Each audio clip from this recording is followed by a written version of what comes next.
This week on Christian World News, hope for Egypt. Egyptians line up to support a draft constitution, why Christians believe it's good news for their community. Plus, standing up for Saeed. American pastors are risking arrest with weeks of protest outside the White House. And unknown, unwanted, and unloved. Millions of children without parents struggle to survive. Now the church in one European nation is leading the effort to save orphans.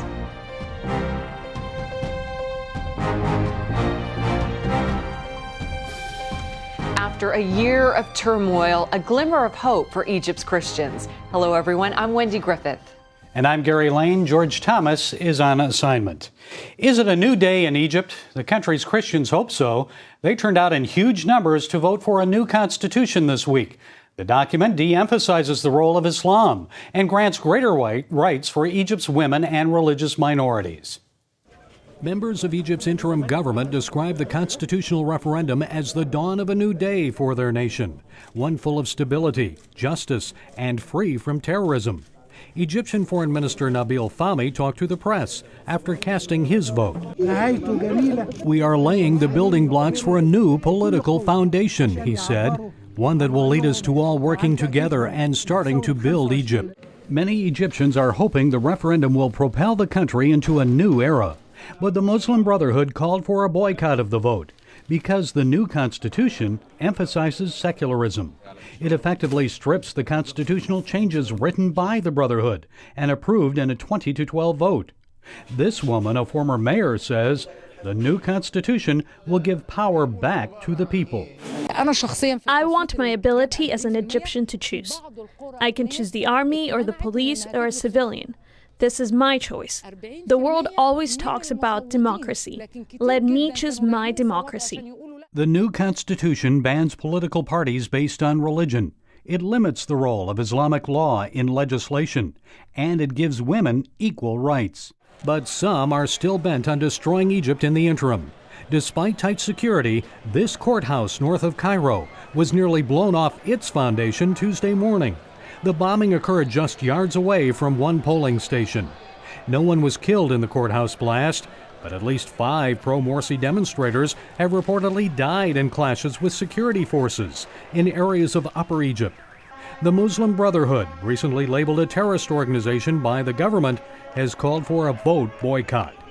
Regardless, lines were long at many polling stations Tuesday morning, and a poll taken by the Basira Group last month indicated a heavy voter turnout. 76% of respondents said they plan to participate in the referendum. 74% of them said they'd vote yes. The head of the Coptic Orthodox Church, Pope Tewodros II, urged Christians to vote yes. It will allow Egypt to go forward to a better future.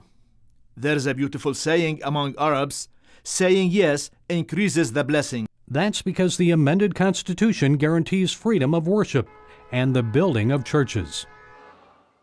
Gary, you've made many trips to Egypt. Tell us, if this constitution passes, what will the impact be on the Christians there? Well, it looks like it has passed. About 98% of the people have approved it. So it's not official yet, but that's what is expected. And it is good for the Christians, Wendy. It gives them more religious freedom. It also gives them the right to build churches and to practice their faith freely. So the key now, I think, is if the army and the interim government honor that. Now, the military still controls Egypt, Yes. Is that right? And they also backed Hosni Mubarak, who did very little, practically nothing for Christians. So why are they changing now?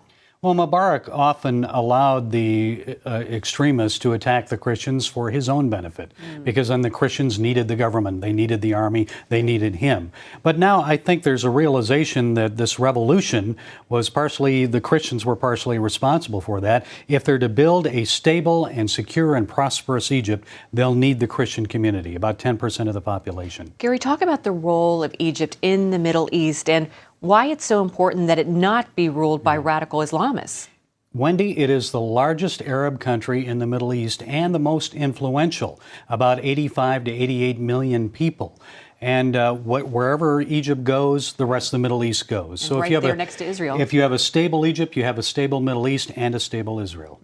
Interesting. Yes. Gary, thanks so much. Appreciate it. Well, world leaders gathered in Israel for the memorial of former Prime Minister Ariel Sharon this week. Sharon passed away after lingering 8 years in a coma brought on by a massive stroke back in 2006. He was remembered as a military and political giant who helped defend and shape Israel from its founding in 1948. He also stood up for Christians in the Middle East. In 1989, he spoke on CBN's 700 Club about the plight of Christians caught in the middle of Lebanon's bloody civil war. Some say his words still are relevant today as Christians are fleeing persecution throughout the Middle East. Listen to what Sharon says about attacks on Christians and the failure of the Western democracies to protect them. He said this more than 20 years ago. Take a listen. We ourselves, the Jews, being a small nation and a minority, we understood the need to support and back that small Christian community. At the present time, we can see the disaster in Lebanon. We can see the atrocities, the heavy shelling by the Syrians. And what bothers me is that the free world, the Western democracies, are not taking the steps in order to help the Christians. I think the Western world should come up and stick to its commitments, not to let the Syrians and the terrorist organizations, the Arab terrorist organizations, to threaten that small Christian community. That was Ariel Sharon 20 years ago. And you can see more of this interview and learn more about the life of Ariel Sharon on our website, cwnews.org. Well, President Obama says his administration is committed to promoting religious freedom across the globe. So CBN's White House correspondent, Jennifer Wishon, asked Press Secretary Jay Carney to give some examples of how, and to assure the American people that the Obama administration is doing everything it can to help persecuted Christians in Iran. Absolutely. We are appealing to the Iranian government when it comes to those who are being held, and we have, and I have raised it frequently from this podium, and we continue to do that.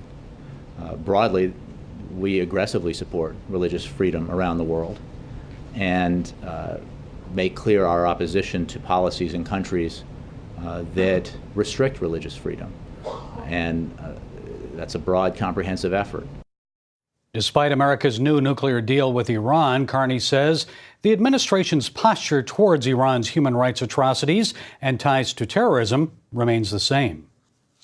American pastors are taking a bold step in their efforts to get President Obama to do more for Pastor Saeed Abedini. They're calling on church leaders to come to the White House and risk arrest every Monday from now until March. Paul Strand explains.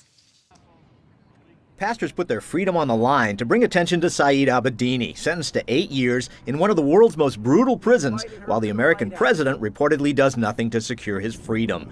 These pastors say it's time for more than talk. And we believe that our culture is dying for a model, and we also believe there are many courageous men in the pulpits in America that understand it's time to act now. So these pastors are risking arrest out in front of the White House to stand with an American pastor now imprisoned in Iran and facing much worse circumstances. They pointed out as they were arrested, President Obama has never reached out to Saeed's wife and children. That's one reason Naghmeh Abedini will join the pastors March 8th, risking arrest herself for the sake of her husband. And if President Obama won't reach out to her and won't stand for her husband and the persecuted church, then she's coming to his very front yard. She is personally going to invite pastors across the country to come and stand with her and her children because her husband is being neglected in a foreign jail with no representation except for the church. Paul Strand, CBN News, the White House. Coming up, what does religious freedom have to do with ending Syria's civil war or stopping Iran's nuclear program? The answer when we come back. Hello, I'm Terry Newsom. Did you know there are more than 148 million orphans in the world today? 148 million. But it was 3 little girls that taught me about the plight of orphans. 8 years ago, my husband and I spent nearly a month immersed in the daily activities of a Ukrainian orphanage as we waited to adopt 3 sisters. I saw firsthand the utter loneliness, the pain of rejection, and the overwhelming desire to be loved. That experience changed me forever. And out of it grew a ministry from my heart called Orphans Promise. Today, we're helping orphans and vulnerable children in more than 50 countries worldwide. Thousands of children are now in safe homes. They're being educated, and they're learning life skills. I'm asking you to join with me and become family to these children. Will you call the number on your screen right now? Because every child deserves a chance to be happy. Inside every child is a hero, a leader, a friend to others, someone who helps out, who does the right thing, who dreams of what they can be, but they still need our help. What should I do? What should I say? How should I feel? That's where Superbook comes in. It provides moral and spiritual truths through situations children can relate to, teaching God's Word to the children you love. Join the Superbook DVD Club and receive Superbook's newest episodes as they're available, plus 2 copies to share with others, all for your gift of only $25. Get Superbook today and watch the miracles happen. Religious hostilities around the world are getting worse. A Pew Research report out this week says social hostilities involving religion reached a 6-year peak in 2012. 33% of nearly 200 countries and territories examined had high or very high numbers of incidents in 2012. That was up from 20% in mid-2007. And those incidents increased in every major world region, except for the Americas. Joining us with more from Washington is Dr. Robert George. He's chairman of the U.S. Commission on International Religious Freedom. Dr. George, thank you for joining us. Were you surprised by that Pew report findings and why the increase in religious hostilities around the world? I'm sorry to say that I was not surprised, and we at the U.S. Commission on International Religious Freedom are very, very concerned about deteriorating conditions for religious freedom in nations across the globe. Well, what do you think we can do then to reverse this trend of increased religious hostilities? We need to prioritize religious freedom in our foreign and diplomatic policy. That's not just a matter of moral thinking. That's actually a matter of law. The International Religious Freedom Act, which was passed and signed into law in 1998, requires that our government give priority to religious freedom. One thing that we need to do is to live up to the requirements of the statute when it comes to designating certain egregious offenders against religious liberty, places like Iran and China and so forth, designating them on an annual basis as countries of particular concern. When that happens, when the State Department does that, unless steps are taken for a waiver, certain sanctions follow. And we know that these sanctions from past experience can be useful. They can make a difference. Let's talk a little bit about Syria. As you know, the peace talks begin in Geneva on Wednesday, and the plight of that country's Christians is very important. Do you think that'll be on the agenda? We are raising the roof, trying to make sure that it's on the agenda, and we think it's very important that representatives of the religious minority groups are really represented there and have their voices heard. That's really critical. You cannot factor religious freedom out of the equation, and not just in Syria, by the way, where religious freedom is dishonored, as it has been in Syria, by both sides in that civil war. You get more civil strife, you get economic stagnation, you get violence, and you get extremism, including terrorism that threatens our own people and our own interests. So the United States has a very concrete stake in ensuring that religious freedom is respected and elevated in countries around the world where it's denied, especially places like Syria. Syria is such a sad, terrible case. It's another case of Christians, among others, being among the persecuted. Many Christians in Iraq who had to flee Iraq because of religious persecution growing out of the civil strife there fled to Syria, and now they're having to flee from Syria. Now, this is really a situation that's out of control, and we have to prioritize it in our own foreign and domestic policy. We, every single one of us, Republican, Democrat, liberal, conservative, is concerned about the plight of Pastor Abedini and of hundreds and indeed thousands of people who are like Pastor Abedini, suffering for their faith, being discriminated against, sometimes being imprisoned, even tortured and killed for their faith. This is the cradle of Christianity. The very earliest Christians, Jewish Christians, were in the Middle East. The faith spread to the Gentile world from the Middle East, beginning in the Middle East. The term Christian was first applied to the followers of Jesus in Antioch. These are ancient communities. You mentioned Saeed Abedini. You know, Secretary of State Kerry suggested he didn't want linkage in the nuclear talks with Iran on that issue. Do you think it should be linked? Should there be a discussion there? I think it's a bad mistake, a terrible diplomatic mistake, one that will result in no progress being made if we sweep religious freedom aside and imagine that that can be sacrificed in order to make progress on combating nuclear arms or terrorism or anything else. It's a package. If you want progress in any of these domains, you're going to have to put religious freedom at the top of the list and make some progress on that one. Dr. Robert George, we appreciate you and your efforts. Thanks so much for joining us. I appreciate it. And up next, seeking solutions to Ukraine's orphan epidemic. How Christians are taking dramatic action to see every orphan in that country adopted by a family. Hello? Is this thing on? Hey, kids, do you love games? And do you love discovering things? Well, do ya? Then you're gonna love this. It's the new free Superbook Kids Bible app. You can play games, watch videos, find answers to your questions, and a whole lot more. The new Superbook Kids Bible app. Free downloads available on iTunes and Google Play now. CBNnews.com. News you want, when you want, 24/7. Stay current with up-to-the-minute stories. Ephraim Graham, CBN News, New York. I don't have to wait for my news anymore. CBNnews.com at your fingertips all day long. I only watch the stories I want to see. I find the story, I click on it, and boom, I'm there. Embassy in Washington, Eric Stackelbeck, CBN News. The source for your news, CBNnews.com. Hello, I'm Terry Newsom. Did you know there are more than 148 million orphans in the world today? 148 million.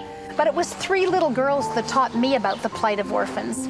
8 years ago, my husband and I spent nearly a month immersed in the daily activities of a Ukrainian orphanage as we waited to adopt 3 sisters. I saw firsthand the utter loneliness, the pain of rejection, and the overwhelming desire to be loved. That experience changed me forever. And out of it grew a ministry from my heart called Orphans Promise. Today, we're helping orphans and vulnerable children in more than 50 countries worldwide. Thousands of children are now in safe homes. They're being educated, and they're learning life skills. I'm asking you to join with me and become family to these children. Will you call the number on your screen right now? Because every child deserves a chance to be happy. Welcome back. Militant Buddhists are attacking Christians in the island nation of Sri Lanka. This mob, led by radical Buddhist monks, attacked 2 Christian prayer centers in the resort town of Hikkaduwa. One center was operated by the Calvary Free Church and the other by the Assemblies of God. The militants said the Christian centers had been ordered closed and were violating the law by staying open. The Christians said the buildings were registered. Signs and windows were smashed, Bibles and documents destroyed. They're unknown, unwanted, and unloved. Millions of orphan children worldwide live without parental care. Now, churches, Christian organizations, and hundreds of families in the Eastern European nation of Ukraine want to make a difference in the lives of the most vulnerable. George Thomas has more from Kiev. To the human mind, it seems almost impossible. But spend time with the Isaiah family, and they'll soon convince you that with God, all things are possible. The moment you see an orphan's eyes, I promise it will change your life. 10 years ago, Svetlana lived with a dark past. Yevgeny was a drug addict and HIV positive. Both had a radical encounter with Jesus Christ that changed their lives forever. I began to search for God. I could see the path that I needed to go on. The couple's dream? To see their nation of Ukraine without orphans. If someone told me 10 years ago I would have these many children and would be married to an HIV-positive man, I would say that's humanly impossible. But God birthed in us something special. Svetlana and Yevgeny became the first family in Ukraine to adopt a child with HIV. Not just one, 7 HIV-positive children. If we want to see a Ukraine without orphans, Christians have to be a part of the solution. And Christians are answering the call. Svetlana joined hundreds of pastors and Christian leaders from different parts of the globe in Kyiv recently for a summit on orphan care. Organizer Ruslan Maluta leads a grassroots movement committed to care for Ukraine's orphans. God said that He is the father of the fatherless, which means that He wants every orphan to be in a family. How is God going to do it? It's through the church. Adoption and providing a home for an orphan is an integral part of the gospel. And this is a crowd that is very serious about seeing a Ukraine without orphans. Sitting in the crowd, there are about 160 families that have either adopted a Ukrainian child or are today our foster parents. Gennady Munenko is one of them.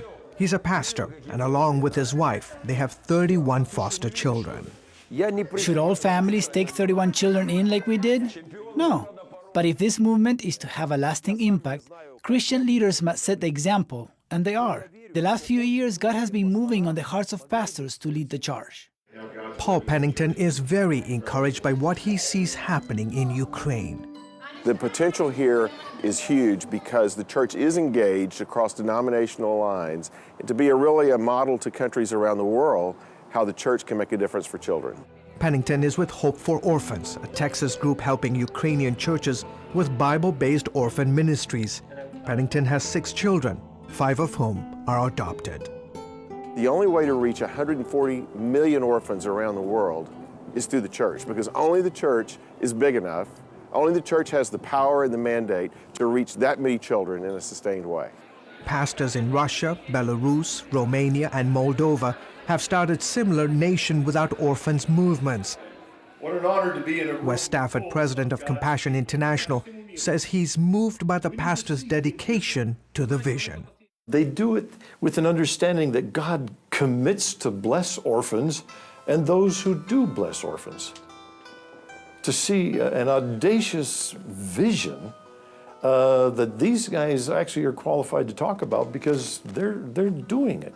Steve Weber calls the movement a miracle. Weber leads CBN's Ukraine office, which has an active Orphans Promise outreach. 20 years ago, there was such a stigma against the orphan that Christians would fake pregnancy by carrying a pillow before they would take an orphan. Today, we're preaching, take the orphans home in our churches. And the public is taking note. At a nationally televised event that drew Ukraine's rich and famous, Svetlana and Yevgeny received hero status and honored with the Pride of the Nation Award for their heart for orphans. There was hardly a dry eye in the crowd as people stood and applauded. We didn't think about any awards. We simply were doing what was on our hearts to do. We have only God to thank. He shows us how to love the unlovable. Without Him, we have no life. Without Him, my children have no hope.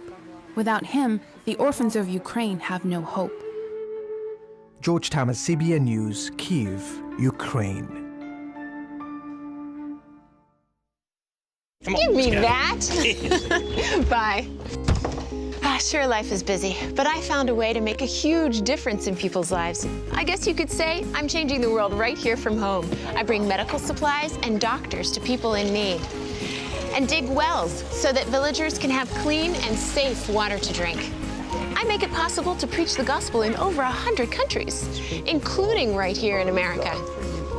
And when disaster strikes, I'm there, providing food, thank you, and emergency supplies to give people hope again. Every day, CBN and I are making the world a better place. Here you go. My life is hectic, so I joined CBN through Pledge Express. My bank does all the work, and I know that my gift is being used where it's needed most. So become a CBN partner and join Pledge Express, because you can do a world of good right from where you are. Hi, good morning. Are you ready to get started? If you had the opportunity to come before Almighty God to ask one question, what would that question be? Well, I'd ask God, why is there so much suffering in the world? What's my purpose in life? I'd ask him, when will my wife recover? How's the world gonna end? I'd ask him, what's it all about? I'd ask, how should we live our lives? Pat gives you the biblical answers for life's most important questions. In the 700 Club's newest DVD, Pat Robertson teaches, How Shall We Now Live? You'll discover the purpose God has for you, why there is so much suffering in the world and the origin of evil, what heaven is like, and how to know for sure you'll go there, how to live a blessed life and have a closer relationship with God, and much more. We perish for lack of knowledge. If we understood what God wants to do, it would open up a whole treasure trove of opportunities for us. Pat Robertson teaches, How Shall We Now Live? Available now.